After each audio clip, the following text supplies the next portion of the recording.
किसी भी मुल्क की तरक्की का जो इन्हसार होता है वो चार मेन सेक्टर पे होता है। Number one health, education, IT और स्पोर्ट्स।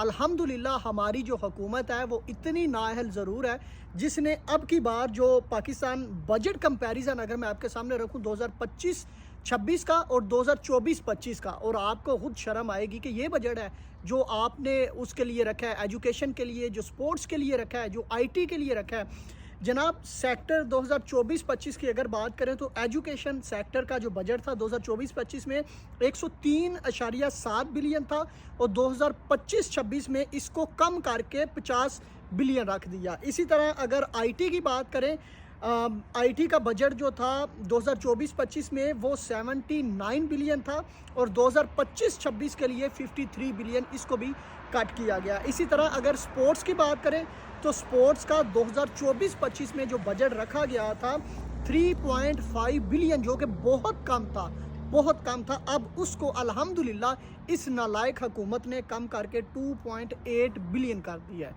आप इमेजिन करें यहाँ पे पाकिस्तान की ग्रोथ कैसे होगी जब आप आईटी, जब आप स्पोर्ट्स, जब आप एजुकेशन जैसे जो बहुत अहम सेक्टर्स हैं उनका जो बजट जो आपने 2024-25 में हम समझ रहे थे कि बहुत कम है, इस बार 2025-26 के लिए आपने उसको कहीं पे 54%, कहीं पे आपने 50%, कहीं पे आपने 44% कम कर दिया है।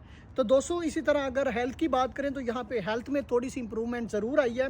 हेल्थ का जो बजट 2024-25 में था वो 24 बिलियन था और इस बार जो रखा गया है वो 27.6 बिलियन रखा गया है। सिर्फ हेल्थ सेक्टर में 3.6 बिलियन का इजाफा किया गया, जबकि एजुकेशन, आईटी और स्पोर्ट्स का जो बजट है वो सब आपके सामने आया है। इसी तरह अगर एजुकेशन को लेकर बात करें तो पाकिस्तान का जो लिटरेसी रेट है वो पहले से बहुत कम है।